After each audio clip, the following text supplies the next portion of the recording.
Nabi Muhammad tiba-tiba terbangun dari tidurnya dengan muka merah padam.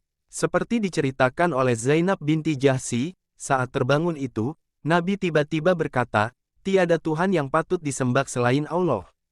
Sungguh kerusakan akan menimpa bangsa Arab akibat datangnya kejahatan yang telah dekat."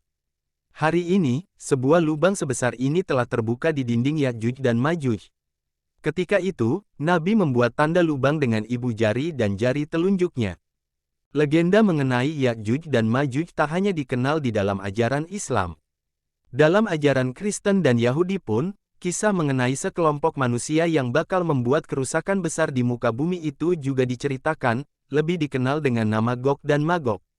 Adalah Zulkarnain, seorang raja besar pada masa lalu yang telah mengurung kaum Ya'juj dan Ma'juj di sebuah lembah di antara dua gunung tinggi.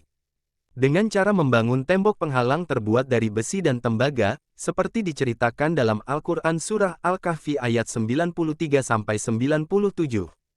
Lalu, dalam ayat selanjutnya, disebutkan bahwa suatu saat tembok itu akan runtuh dan kaum Ya'juj dan Ma'juj akan keluar.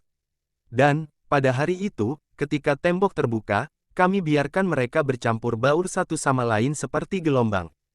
Dalam Al-Quran versi Departemen Agama, kalimat, pada hari itu, Yauma Idin, dari ayat ke-99 surah Al-Kahfi ini diartikan sebagai hari kiamat. Namun, Dr. Imran Nazar Hossein, cendekiawan muslim kelahiran Trinidad dan Tobago 70 tahun silam punya pendapat lain atas ayat itu. Karena ayat ke-98 menceritakan mengenai akan runtuhnya tembok penghalang Ya'juj dan Ma'juj, maka lebih tepat bila kalimat pada hari itu ditafsirkan sebagai hari ketika tembok itu benar-benar runtuh. Hari ketika kaum perusak itu akhirnya bisa keluar dari lembah yang mengurung mereka dan kemudian bertebaran di seluruh penjuru bumi seperti gelombang lautan dan kemudian bercampur baur dengan ras-ras manusia lainnya. Ini dijelaskan juga dalam surah Al-Anbiya ayat 96, dari terjemahan versi Departemen Agama. Hingga apabila dibukakan tembok, Ya'juj dan Ma'juj dan mereka turun dengan cepat dari seluruh tempat yang tinggi. Pertanyaan utamanya, kapankah tembok Zulkarnain itu runtuh? Atau, lebih tepatnya, apakah kaum Ya'juj dan Ma'juj itu sudah keluar dan bertebaran untuk membuat kerusakan di muka bumi?